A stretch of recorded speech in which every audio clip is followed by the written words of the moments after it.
second episode of the week. We got Ryan making a trip across a portion of the United States, but he is with us via audio. We do have his pretty picture up here on the right of him and his Mahomes jersey with the heart that we did take last week. But, it's great to still have him here through some of the logistical challenges we continue to face as the season goes on. But we had to come here and talk these matchups. Well, there's absolutely no excuses to be made during the playoffs. We have to be here. People want to hear about it. There's some, this wasn't the planned day. I was supposed to be traveling. I was supposed to head out tomorrow, actually, but some wintry weather in certain parts of the country forced my hand. So had to get out a little bit early. That'll get a little extra time with the fam, so that'll be nice. And happy to be here, though. Yeah, and it is the week of Christmas, so I am rocking my Patriots Christmas sweater for the boys. Love Christmas time, and usually I am rocking a Devils sweater. This year, the Patriots are doing better than the Devils, which hasn't been the case recently, so I decided to go ahead and purchase myself the Patriots Christmas sweater, which I've taken to some holiday parties, and I've had some mixed reviews, but I hope the boys love it. But with that, let's just look at our playoff bracket one more time. We got, Lucas and myself, obviously, and then you got, Tanner versus Ryan, which is a matchup I was rooting for. I think Casey, I was able to talk to him a lot this week. He was rooting for it. I think it's already had some fireworks. And with that, I think we'll lead right in to the waivers, where let me talk about the first one real quick. Lucas added Buffalo's defense, and he dropped the Saints defense, which later I added the Saints defense, and I'm playing the Saints defense against Lucas. So that one's a little interesting, but not quite as interesting as your addition, Ryan. I mean, so obviously with the Mahomes injury, put me on the search for a quarterback. And my good friend Tanner is the sometimes diehard Broncos fan when they're pretty good. When they're no good, he's pretty wishy-washy. So might question it a little bit. But I thought, what better way to really send a message to Tanner that he is not safe this week by picking up his team's quarterback and possibly playing him against him. I knew Tanner has had his own struggles at quarterback. Saw Bo Nix sitting out there and thought he might be putting a little bit on him. I knew he didn't have any money, so tossed a couple bucks to make sure that I got him. And yeah, now he's on the squad. Yeah, that was very interesting. Ryan didn't even let me in on that. Usually Ryan lets me in on some waiver stuff when we know we're kind of going separate ways. And Ryan, I did kind of ask you last week after the pod what you were thinking at quarterback, and you just said, I got something up my sleeve is all I got. And woke up Wednesday morning smiling and laughing at that one, and it made it even better that Tanner tried to add him. But because Tanner put $145 on Trey Benson, he had no money left, where Ryan was able to put a couple bucks in. And Tanner was, let's just say, not. There were some messages. Yeah, he was not thrilled Ryan added Bo Nix to his roster. Some little stuff there. Tanner got Kyle Pitts. I tried for Kyle Pitts. I got Michael Carter, and then I made a change at kicker, just trying to get a kicker that was kicking it in the domes. But nothing too crazy. Yeah, and Meemus played pretty well again. The guy you dropped played on Thursday night. Actually, I think got 12 points. So had a solid day as a kicker. Yeah, I did see that, and I was kind of regretting the decision. I do have some breaking news. Notification just came through my phone. Tanner dropped Jackson Dart and added C.J. Stroud. So when we get to that matchup, we'll have to see if that's the play at quarterback. But for now, let's get into a little meme here for Ryan's ad, the little got him meme, because Ryan Got did him. a little he did get Tanner there a little bit there. Pretty funny stuff. It worked. I really thought I will say it would have been worth it just to have him playing against Tanner in the playoffs, but the fact that he also tried to pick him up and it worked out like that just made it so sweet. Such a good feeling to have your plan work out perfectly on waivers. Yeah, I mean, maybe the best waiver out of the season. Um, Possibly. yes, but getting into matchup number one, it's myself versus Lucas. I picked myself and Ryan picked Lucas. I mean, how do you not pick yourself after you just scored 170 points? Lucas is projected to beat me, but I'll step through the roster real quick. I had one kind of interesting roster decision, lineup decision, I guess I should say. I don't know if Lucas had really quite as much.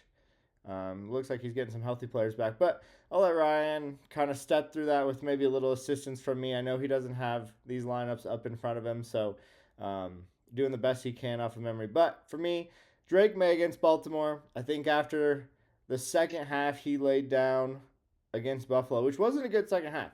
It wasn't. I'll be honest. I'm a Patriots fan, Drake May lover. Not a good second half. I think he bounces back. The Patriots have something to prove this week against Baltimore in Baltimore. It's a primetime game. Drake May's been fine in those primetime games. He's been good. It's the first time we beat Buffalo was in primetime, so I think he has a good week. Chase Brown against Miami, who I don't even know what Miami's trying to play for at this point. But, Chase But what Brown. is Cincy playing? Yeah, that's true. But, I think with Joe Burrow back, that offense has looked better. Chase Brown has looked good. And then I got the boy, Travion Henderson, coming off a 30-point week. The last time he had a 30-point week, he answered with another 30-point week. So I expect another big performance from him. Looks like it's not just 1A, 1B anymore in New England. I think it's 1 and 2 with him and Stevenson. So I expect another huge performance from him. I think he's one of the most exciting players on that Patriots offense. So, and we're going to need him tonight. I mean, Baltimore, they're a better team than some of the teams we've faced this year. Some of the criticism New England's gotten all year is their schedule, but I think Baltimore is a better team than some of the other ones, and so we're going to need him. Then my wide receivers, 1 and 2, Lamb, Brown. I'm going to say they're the best in the playoffs. I know we kind of had them second. I don't know, was it Casey we put ahead of myself? Well, we proved last week that my wide receivers are better. Amon-Ra putting up a 30-point week for me. I think he's the wide receiver 2 outside of Puka. We saw Puka play Thursday, but Puka is no longer in our playoffs. So Amon-Ra, I think, is the best wide receiver in our playoffs. Oh. And CeeDee And Lamb, thank goodness Puka's not in our playoffs. That would have been my possible other matchup, and to have Puka with whatever it was, 40-plus points on a Thursday night with Sam making the semis against me instead of Tanner would have been extremely deflating for the very first game of the week. Yeah, 40 right on the number. So, like I said, I will say I think Amon-Ra is slightly behind Puka, but Puka's no longer in our playoffs, so he is our wide receiver 1 for our playoffs. Lamb, I think, is the best wide receiver 2 on anybody's roster in our league right now. So I love the wide receivers. I think they're going to come get it done. George Kittle, huge week last week for me. No doubt in my mind I'm starting him. I even dropped Tyler Warren. Phillip Rivers did not do it for me last week. So George Kittle, outside, this might be the only matchup where I feel like I don't have the tight end advantage with Lucas having Trey McBride. But the one starting lineup decision that I am still debating up to this point, I think I'm about 70-30 on it. Got about 19 minutes as of filming the podcast right now. Judkins versus Juwan Jennings. Juwan Jennings has scored a lot of touchdowns in the previous weeks. and Judkins has not. That offense has not done very well. But I did see his former Ohio State teammate Travion Henderson break two 50-yard runs, 50-plus yard runs. Well, maybe one was 39 or 41 or something, but two long runs for touchdowns. And I got to give Judkins another go because that Bills defense, I don't think is super legit. I think it's the weakness of their team. Tanner has called them soft, and I think Judkins has to get the go here. I think Indy's got a legit defense. They played Seattle super close last week. I think their offense even is going to try to keep the ball, play more possession. It's not a fireworks type of game. And I think San Fran is fine playing not a fireworks type of game too. So that could be a low scoring game. So that's what led me to believe that I think Judkins is the guy. Then I got Saints defense, who Lucas dropped. I have faith in them against the Jets team that is just not playing for anything right now. And then I think kicker in the wintertime, you just got to find guys in the dome. I think that San Fran Indy game could be a little bit of an ugly slugfest. You know, a lot of field goals. So I do think my roster, I don't think I have a weak spot. And I think I can compete with Lucas. Also, I'm picking the opposite of Ryan every or both games this week just to see if I can tie those picks up going into the Super Bowl. But with that, That's fair. we do have Ryan picking Lucas. And I mean, I think I can do Lucas's lineup from it. I think I got it. I think I was looking at it last night. I think I've got it from what I remember. And if I trip up, you might have to help me out. yeah, of course. And I had to roll with the big dog in the playoffs. Obviously, the projection, I will say, Clayton, the projections say that you can hang with Lucas. And I tend to agree. I think you've had a good team, and it's gotten hot these last, very much last week. But just to get you into the playoffs, they really turned it on in the second half of the season. On Lucas's side, he's already got Jalen Hurts went yesterday afternoon against the Commanders. Got a couple scores. 21's not bad for a quarterback, so can't complain too much there. McCaffrey, no matter who Christian McCaffrey plays, I don't care that much about that matchup. But against Indy, he's going to get his standard allotment of the short receptions and chances for touchdowns. So he'll be there. Henry against the Patriots, I do think that's a decently poor matchup for Lucas. The Patriots have been great against the run. I will say, I'll add to that. Robert Spillane, I don't think is going to play, or he's questionable. He did not participate in practice. I think on Thursday. I don't know what he did Friday.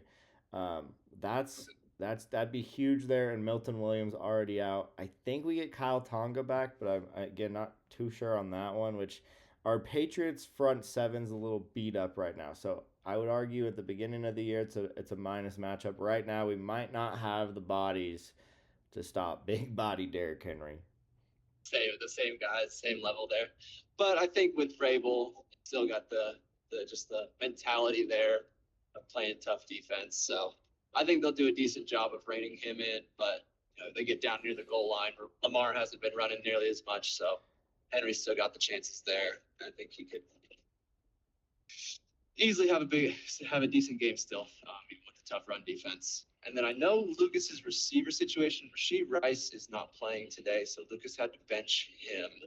I believe he replaced him with Evans. Yep. Maybe London. I believe his receivers are London, Olave, and Evans. Yep. He's playing all three of those guys, which I was kind of surprised to see a little bit, but not. But yeah, you got all three of those guys in there for him. Trio of the NFC South receivers for Lucas today. So good to have it. I mean, yeah, that's a guy that I had picked up at one point, then kind of run out of roster space to keep him on the team in Mike Evans. But good to see him get back last week. Got over 100 yards, I believe, in his first game since the collarbone. So not a bad replacement. And with Rashee Rice playing with Gardner Minshew, might have been a better option in the first place anyway, even if he was playing. So we'll see how that goes. Tampa Bay is the one team I don't know who they're playing. Tampa Bay is playing Carolina. Okay, so yeah, that could be a decent scoring game if Bryce Young gets it going. I could see Mike Evans. He's probably dominated the Panthers his whole career just because he's had to with all the great seasons he's had, playing them twice a year and then being awful for the last 5-10 years. So could be a good game there. Olave versus the Jets. It's tough to say. Maybe it gets out of hand. And I think the Saints are probably significantly better than the Jets. They've won some games these last couple of weeks against decent teams, including the Bucs. And then London against Arizona. I don't know much about Arizona's defense. I don't think they've been great this year. They do have the cornerback from Michigan, Will Johnson, who's been pretty good. Yep. But, I mean, he's been hurt on and off all year. Yeah, that's true. I do not know his status of playing, but you do have the weather being in a nice dome in Phoenix, Arizona, so you do have that going for you. Right. And it will be, I don't know if we've seen London play with Kirk yet this year.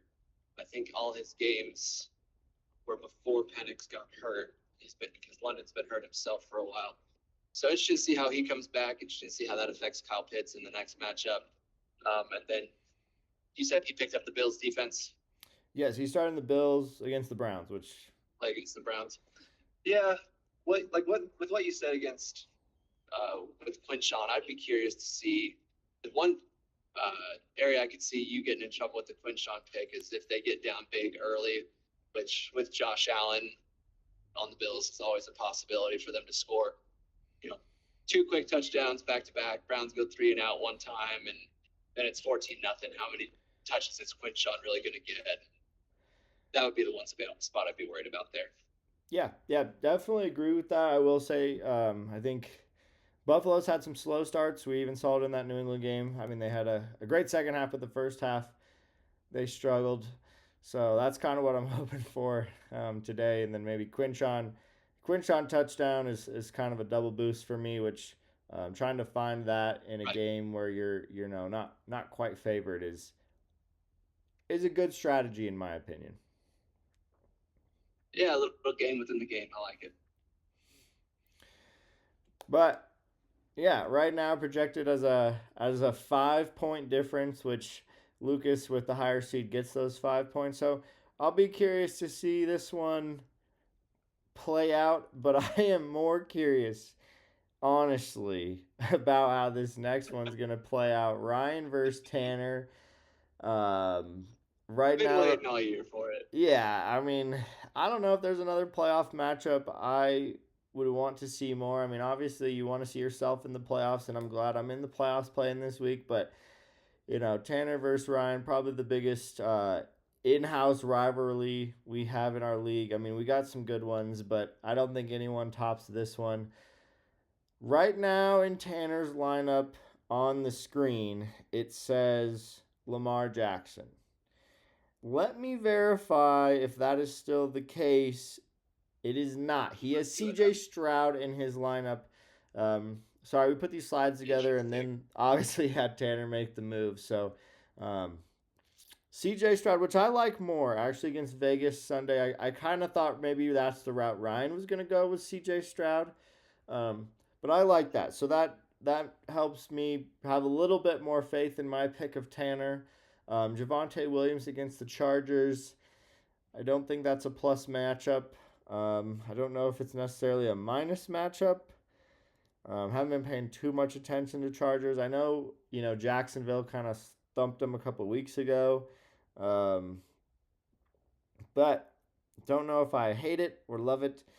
Javonte, the fact that he's healthy this week after, last week almost kind of screwing Tanner with not playing and then kind of playing.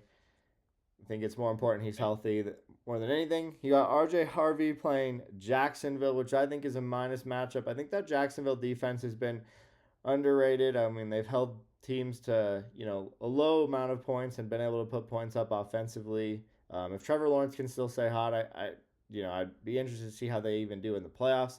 But I think that's a minus matchup for them. I'm really excited to watch that game, actually. I think it'll be a good one. Denver's proven that they can compete and beat good football teams, like they have done the last. They did last week for sure. So I'll be curious to see how they do against Jacksonville. You got George Pickens against the Chargers, and I think this is kind of what George Pickens do you get. Sometimes it seems like he's a baller, he's wide open, and he's a gamer, and sometimes you think he's just kind of playing in the shadow of the rest of that Dallas offense. So I think that's a big one. I think Tanner needs a big game out of him. We saw AJ Brown go and get 13. He was close to a touchdown or two a couple times in that game, and that would have been huge if he would have been able to get in the end zone. But 13 is definitely respectable there. Kyle Pitts, yeah, Kyle Pitts, who's been on a heater. We'll see Drake London coming back. Um, if he eats into some of that or not, or if Kirk Cousins just loves throwing the tight end. I do like the Kyle Pitts play. I added him. I don't think I would have played him over Kittle, but I do love the Kyle Pitts play. Gainwell still being in the lineup. It's interesting. Tanner really didn't have too much more to go with. He had a Lad McConkey who might have been the guy I started. I think that Dallas defense lets up a bunch of points, and if you can get a wide receiver against a defense that struggles, but also has a offense that puts up a lot of points, I think sometimes that can be a good thing. Gainwell plays at Detroit. Detroit's been in some high scoring games too, so maybe he gets used a little bit more. But I think I might have started Lad there. Denver defense against Jacksonville. Denver, I think, does have one of the best defenses in the league. Almost a set it and forget it defense in fantasy, Right. which is rare. But I mean, Trevor Lawrence is coming off maybe the best performance of his career last week, so who knows? It's in Denver, which also is kind of a plus there for that defense. And then Dicker the kicker. I think this is maybe one of Tanner's favorite players on his roster. For reasons I think you can kind of see there on the screen or here as we say the name. Against Dallas again, a game that I think is going to be high scoring. I don't, a lot of drives for both teams, so I expect him to have a good week. Again, part of the reason I'm picking this is so I can try and tie Ryan going into the Super Bowl, make the Super Bowl game worthwhile on the pick side.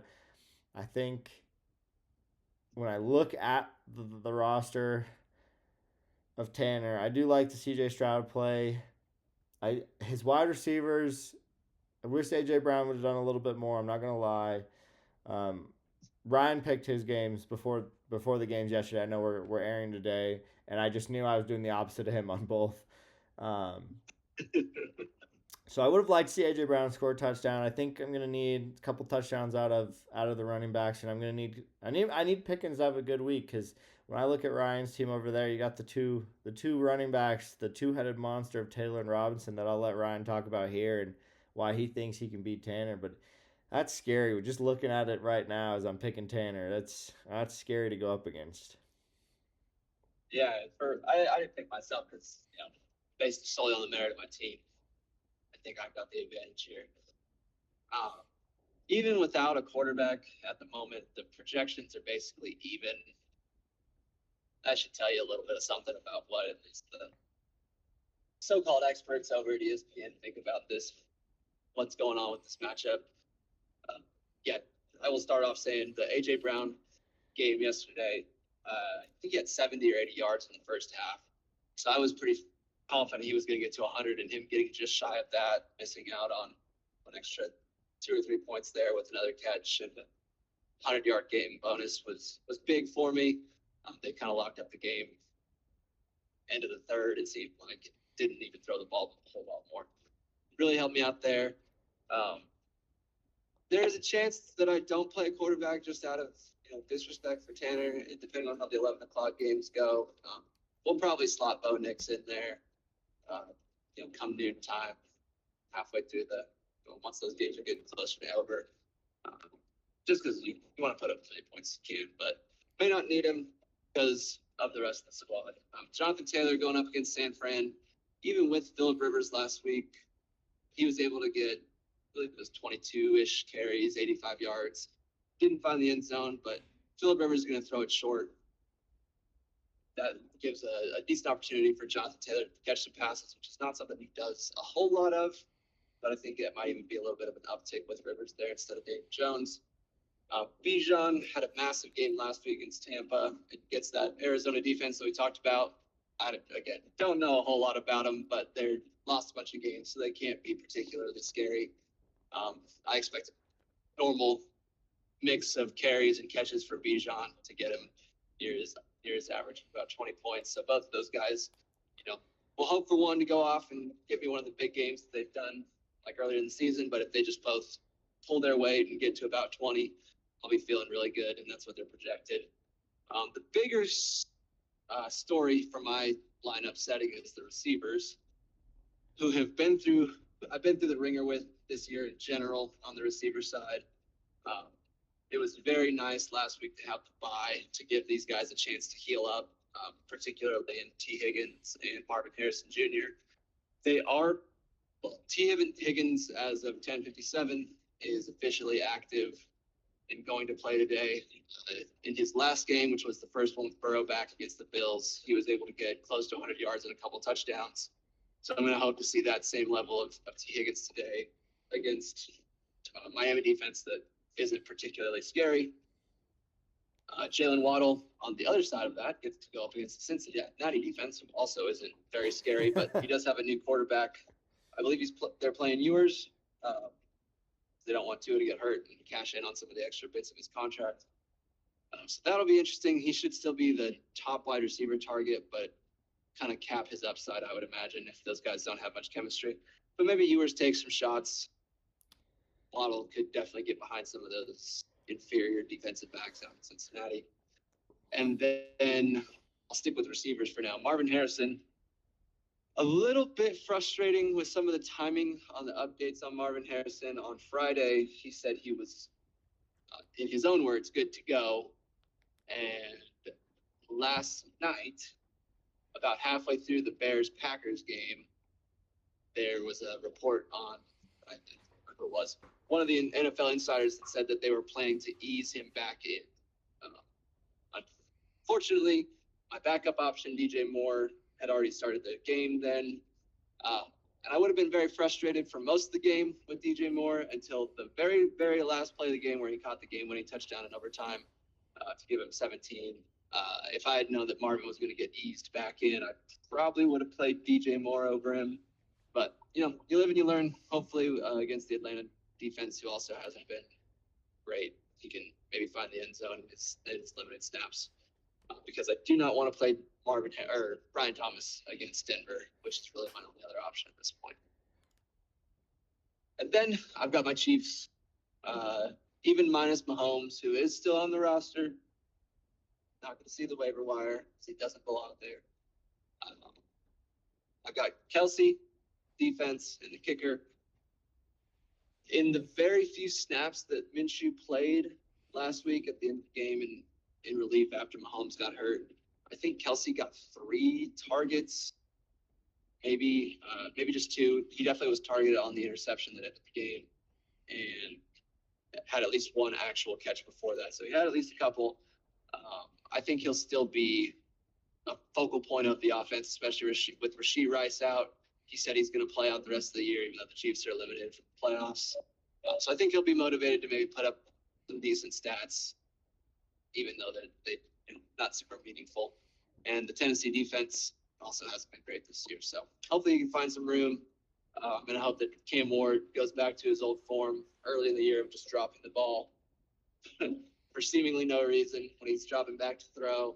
And then maybe Butker, maybe Minshew can't quite get in the end zone, and Andy will kick a few field goals, and they can get out of there with a low-scoring win, and maybe just find Kelsey in the end zone at some point to go along with that. I will say, I think that'll put the top. When you have some backup quarterbacks playing like for your pass catchers as you do in Minshew and Ewers, there might be some motivation there. I mean, Minshew, playing behind Mahomes, there's obviously no quarterback controversy there, but Minshew's playing for maybe a spot next year or something like that. Right. So I think Minshew's obviously going to be very motivated, and Ewers a guy. And he's had good games and he's had good seasons decent seasons before. I mean, he had some starting jobs in Indy and with the Raiders, so he's not incapable of a couple hundred yards at least. Yeah, exactly. And a guy who's probably super motivated, hasn't, been playing much, obviously, because, Pat's the guy there. And then Ewers, too. I mean, he's a rookie. Um, I don't remember if he was able to play during the regular season or not. I know he had a bad game. I don't remember if it was preseason or regular season where he threw some picks, a lot of picks. But a guy who, again, probably pretty motivated to play some football. Um, I think you have that going for you. And then, like you said, with Joe Burrow and T. Higgins, that the 1 week they were able to play together a couple weeks ago, I mean, it was a huge week for T. Um, the projections shown on the screen were before we have Bo Nix in the lineup. So, 1 point favorite to you with no quarterback. You got to be feeling pretty good about the projections.